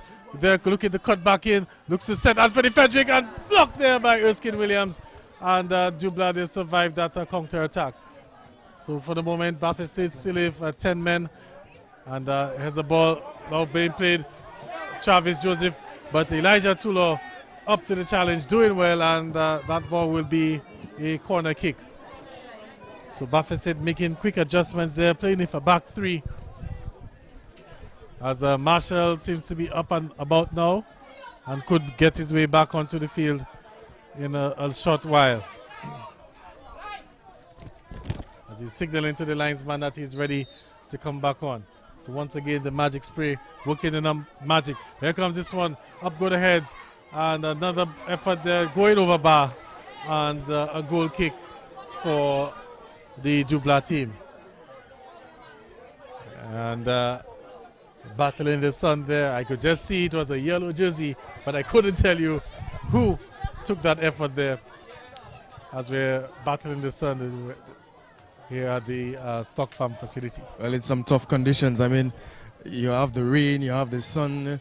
Yesterday we had some rain and sun together, but now this afternoon we have sunshine. But then that glare on this side. Baffin State looking to move forward. Anderson Lawrence, the number 10 jersey, looking to find Julian Wade, but well defended there. Dublanc in possession, in defense, finds Ajay Roy. Roy looking to find Brielle Thomas. It's Ajay Roy again. It's Chad Bertrand, lays it off to Brielle Thomas, and now finds the number 14 for the Dublanc team. Here's Christon Bernard looking to find Travis Joseph now near the commentary booth. Joseph goes against Elijah Tulo and looking to find the shot, and Owen Oscar fumbles this one. But luckily he gets it. So it's Travis Joseph firing this one. Owen Oscar fumbling it, but it's still 1-0. Well, good work there from Travis Joseph, and Owen Oscar there just fumbling that one. But Elijah Tulo has to be very careful as to how he defends Travis Joseph. Remember, he's also on a yellow card, and if Travis Joseph running at him, there's not much that he could do.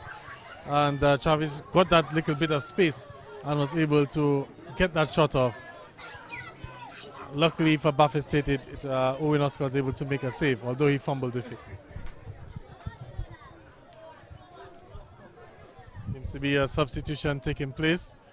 The referee is also having a word with someone on the near side.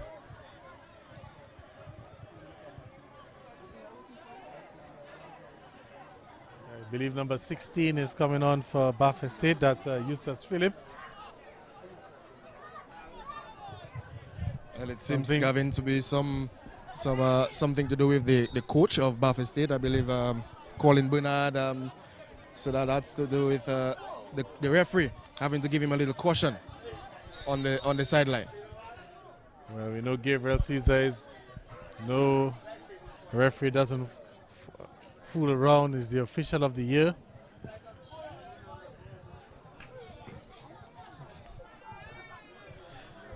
And the ball has gone out, looks like it'll be a throw-in for Buffett State from my vantage point.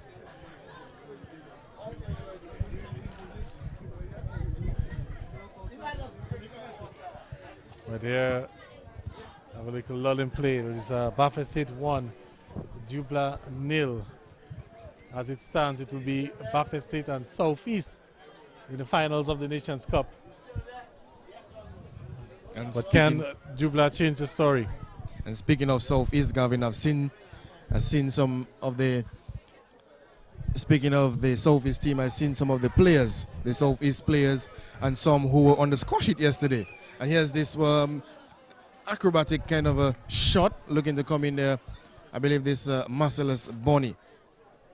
There's now Dublanc on the charge with Ajay Rui sprinting forward. Finds some support in Savio Ansem on the far end. Savio now gets some support in the defensive area there. Yes, a lovely flick on there from Brielle Thomas, but the player not on the same wavelength there with Brielle Thomas. As you can see, is a little bit growing into some frustration there this afternoon. The referee spotted a foul there on Julian Wade. He's giving a free kick to Dublanc.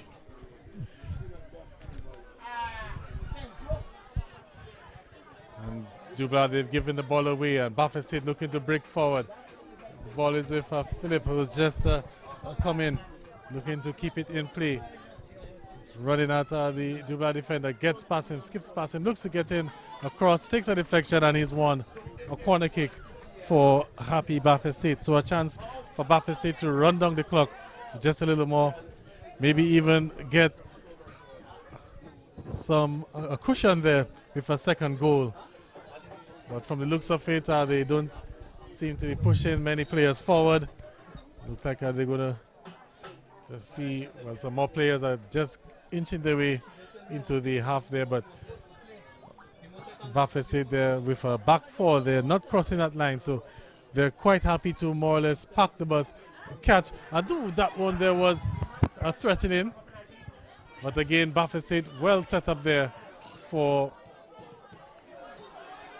any counter, but poor clearance there from Owen Oscar. He's out of position, and referee has pushed the flag there offside.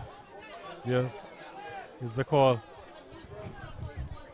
As you can see, the Dublanc team they were trying to catch the goalkeeper Owen Oscar off his goal, but in the process, Brielle Thomas was judged offside. As the Dublanc team still looking to go at the Buffett State team, and that ball will go out of play. It will be a Buffett State throw-in. So the score still remains 1-0, Gavin. A goal in the first half. That's the only goal so far of the game. Marcellus Bonney, some great work from Julian Wade. That's early on, or late on in the first half, if I should say. And the score still remains 1-0. Fitzjolly looking to play that ball. Finds Elijah Toulon. Elijah now gets some help. Anthony Frederick on the ball. Anthony Frederick is up against two players, and that ball will go out of play, and it will be a throw-in for the Happy Buffett State team. So it's all going to be about game management now for the Buffett State team. They're quite content with their one-goal lead. If they get an additional goal on a counter, they will take it. But they're not going to be pushing bodies forward. Quite happy to keep the ball in the Dublanc half as much as possible.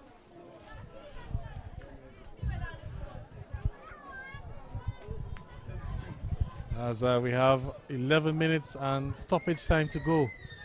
So we're coming to the end of the second semi-final. 11 minutes for Dublanc to get that equalizer. It hasn't worked out for them so far. With so many national players, they haven't seemed to click.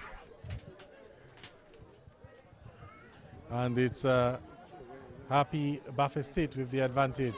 You're seeing another substitution. Number 20 is coming on for Dublanc. And number 20 is a Felix Ansem.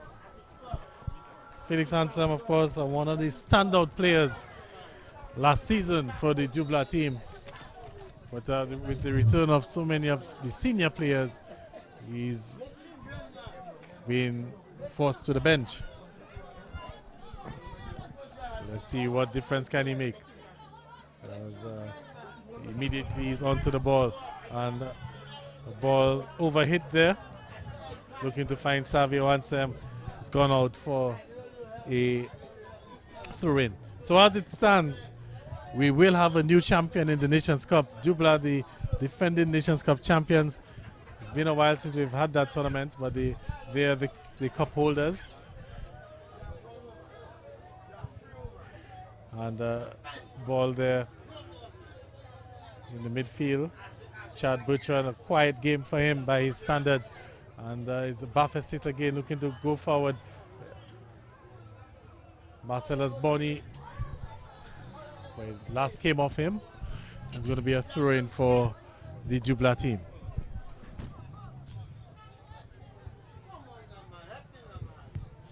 A little bit of throw-in to the Dublanc team. Euclid Bertrand in the throw, and that's the flick on from the Dublanc player. As the ball now being chased down by the Dublanc player, and he wins it on John Gregoire, and that ball comes across the goal, and well, it goes behind, and it will be a goals kick for the Buffet State team. And of course, I felt John Gregoire was a little bit poor in defense there. He was in front of the player, didn't shadow that ball properly, allowing the player to get that ball off him. So, and that could have costed the Buffet State team a goal there. So it's a player down. There's a player down on the far end. I believe it's Joel Prince who is down. And they're calling for a substitution, I believe. Calling for the medics. And we can see the medics already onto that field. Well, the Magic Spray has been doing a fantastic job this afternoon. The medics have been kept busy this afternoon there. So it's 1-0. If you're just joining us, it's 1-0 still.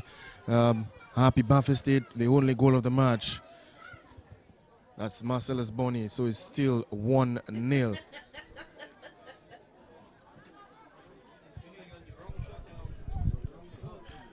So Joel Prince getting some treatment there. Looks like it could be a case of cramp. Of course, it's very hot here at the Stock Farm playing field. I can tell you, we're in a sheltered facility, sheltered tent, and we're feeling the heat, and we can imagine what the players are going through, and even the spectators in the stand. Umbrellas are up all over the place, and the umbrellas are not for the rain. Can you imagine that? As Joel Prince is off the field now, getting some treatment. So Buffet State again down to 10 men. They'll clearly be utilizing that back three again. We'll probably have Eustace Marshall in the center of that back three. And actually they're making a substitution. So number 14 comes on for Buffet State. That's Denzel Dangleben.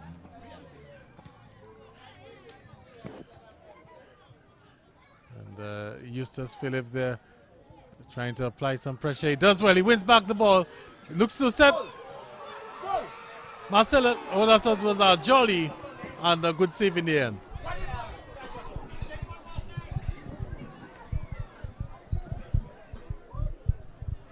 So that was a good shot there from Jolly, but straight at the goalkeeper for the Dublanc team, Keegan Honoré.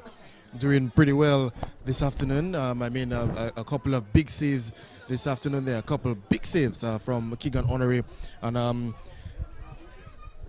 that's Fitzjolly maybe kicking himself at the moment, you know, maybe feeling that he could have done better with this one, done better with the shot, and maybe have gotten a goal or, you know, of some sorts. But nonetheless, it remains 1-0 to Happy Baffin State. Yeah, of course, just had to take a little water break there. Alian, the elements, I can tell you, they're not easy at all. Just had to replenish the fluids there and clear the throat. As we're back on the broadcast. Here's a loose ball there, Marshall with a tackle. And the ball won back by Derwin Wade. Finds Marshall. And a good back heel there by Anthony Frederick. And again, Derwin Wade on top of things. So Baffin State winning the battle of the midfield. They did so in the first half and is continuing in the second half. 85 minutes gone here, 5 minutes to go, plus stoppage time, and time really running out for the Dublanc team. Time running out, Gavin. That's I think that's the correct statement to make at the moment. Time running out. We see the Dublanc team, they've tried their best this afternoon. Their midfield not up to the speed of the Baffin State team. It's not up to par. So it's time running out at the moment for the Dublanc team with the midfield powerhouse of Brielle Thomas and the likes, you know. So Baffin State currently in the driver's seat at the moment, a 1-0 cushion. 1-0 cushion as it stands. Happy Baffin State will face Surgical Southeast in the finals of the Nations Cup. The finals set for Saturday here at the Stock Farm playing field. But can Dublanc do anything to change the script? Baffin State doing quite well with their game management. Quite content to keep the ball in that area of the half. As they continue to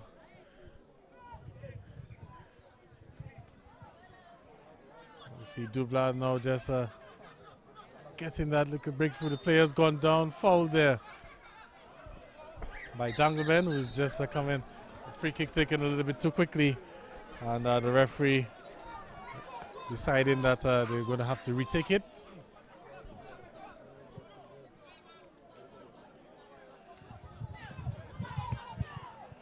Well, Brielle Thomas was looking to take that free kick quickly, but I believe the ball was still in motion, Gavin. So, you know, once the ball is still in motion, the referee will obviously pull it back. So it's Dublanc in possession with as little as maybe 2 minutes to go in regulation time. Time quickly running out for them. There's a cross coming in. Looking to find Brielle Thomas there, and Brielle going up for this one, and the ball will now go out of play. It will be a corner kick to the corner kick to the Dublanc team. But that one seems to be very controversial. Yes, it looked indeed. clearly off a Dublanc player, and maybe the referee may have had the sun in his eyes or something. I can't seem to understand what's really going on there. We can see the Baffin State players clearly are showing that that ball went off a Dublanc player. But the ball cleared there in the end, so danger averted. We can hear the spectators themselves not too happy with that decision as well. Can't really fault the referee, Alian, because it's very difficult looking down into the corner there towards the Roseau end with the sun setting. But here's Travis Joseph again looking to run at Elijah Tulo. Elijah Tulo comes up with it. Answer with a shot there. Deflection. It's back with Travis. They're appealing for handball. Nothing doing, but it's Julian Wade now on his way. He's all alone. Julian Wade and the goalkeeper. What can he do? Skips past the goalkeeper. But the goalkeeper did quite well pushing Julian Wade wide. There's a shot there, and the danger is averted. Baffin State with a good chance to take a 2-0 lead, Alian. Well, that was more than a good chance, Gavin, just to take a 2-0 lead. It was the chance to, I believe that was just the chance to seal the game, to seal the deal this afternoon. And Julian Wade, trying to go around the goalkeeper. And I believe Keegan Honoré doing his best to get a touch on that ball. It was just the chance to seal the deal, as we see Ansem and Philip with coming together there. And that's not the things that you want to see in the game. But nonetheless, the referee having a speaking to with the players. See Savio Ansem and Eustace Phillips having an exchange there. The referee quickly getting onto that. But that was a golden opportunity for Julian Wade. And a striker of his experience, he had to do better than that. It was a one-on-one with the keeper from midfield. And he could have clearly either looked to chip the keeper or something. He looked to go around the keeper, but his touch let him down. Here comes the ball into the box there. And there seems to be a goal kick. A goal kick there for Buffett State. So we're into the dying stages of this game. 30 seconds to go plus stoppage time. We can't see the signal from the referee, the fourth official, as to how much stoppage time, but we'll have to see play it by ear.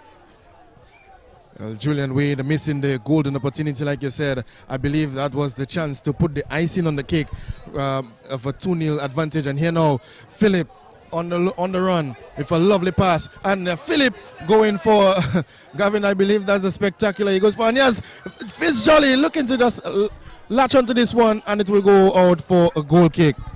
Well, I'm not too sure what exactly happened there, Alian. Eustace Philip maybe just showing a little bit of the inexperience there. He got the ball deep in the Buffett State or in the Dublanc half. An opportunity just to go to the corner flag and to kill some time. But there seems to be an infringement. Philip is down. There's a late whistle from the referee.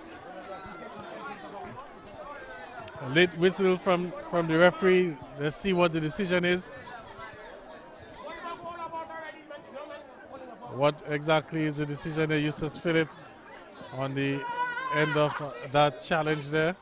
Seems to be clutching his face, so maybe he could have gotten a blow to the face. We didn't quite catch it. Looked like it was something off the ball, maybe. But again, Alian, it was a chance for Buffett State, as we were praising them earlier on, with the way that they managed the game. It was a chance for them to just get that ball into the corner flag area and kill off some more time. But Philip went for the spectacular. And the opportunity, as I told you, Gavin, to put the icing on the cake, and one could well imagine or well have in the mind that Julian Wade was going to bury that.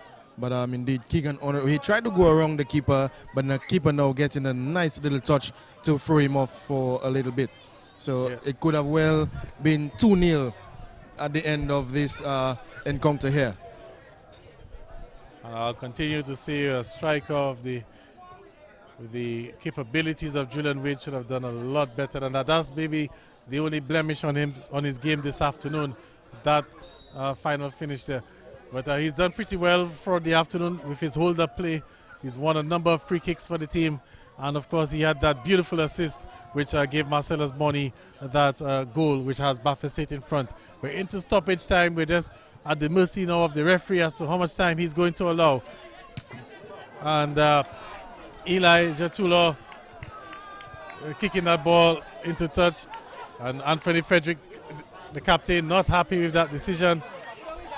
But there's some holding, and Brian Thomas there infringed,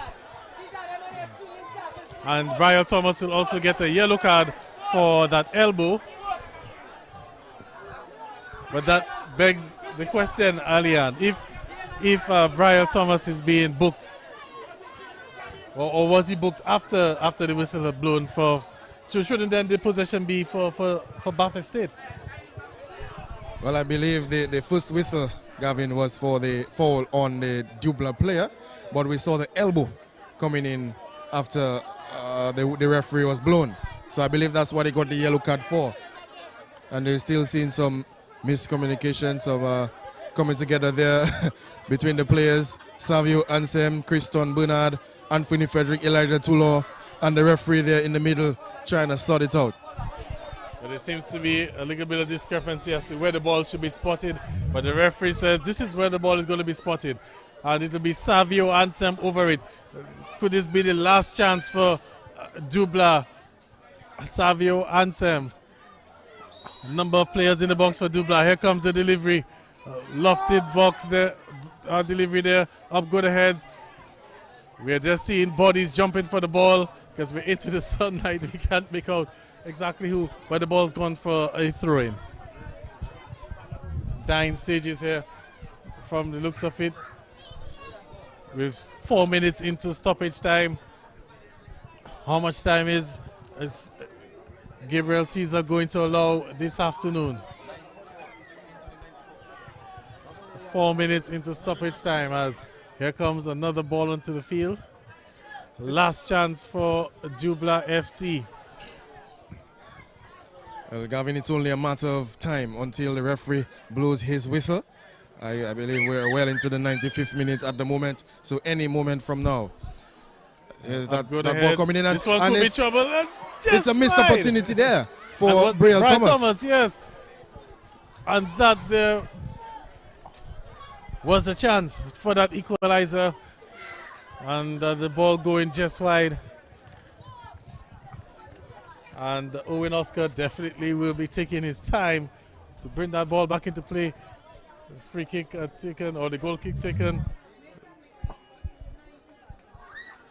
As the ball with Jolly. Jolly looking to play forward. There's Eustace Philip.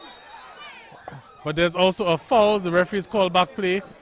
So it's going to be a foul on Jolly after he played that pass. So it's going to be a free kick for Bathurst State and a chance for them to just wind down the clock some more. We're what? Into the 96th minute of play. Bathurst State taking that free kick, and I thought that was the final whistle for a moment there, but the referee just calling play back. Bathurst State look to be making a substitution, so definitely they'll be trying to get some more time off the clock. But it's Bathurst State in possession. And Jolly with it. Ball back into the corner there. The referee has blown a whistle. Infringement is offside. There's a signal now for substitution. I can tell you that substitution is going to take a while to take place. Bathurst State will be in no hurry, Alian. No hurry at all. And it's a player, I believe it is, it looks somehow like Denzel Riley. We'll tell you in a moment. But there's no hurry to get the player off the field, and it's Anthony Frederick, the player being taken off. And of course, the player will tell you in a moment who is coming on. So it's been a good outing, Gavin, for Happy Bathurst State. The Dublanc team, they've been trying the best for the afternoon. A number of opportunities. We saw Brielle Thomas getting an opportunity just a few minutes ago. And had he found the back of the net, that would have been a 1-1. And it's the number 19 for the Bathurst State team coming on. And this one, the player looked in an offside position from my vantage point, but the ball will go out for a throw-in as Brielle Thomas takes this one, throws this one back into the box. Up go the heads. Eustace Philip looking to clear it. The ball back with that's Eustace Philip getting that last touch. And again, another opportunity for Dublanc. They're taking the through. We're into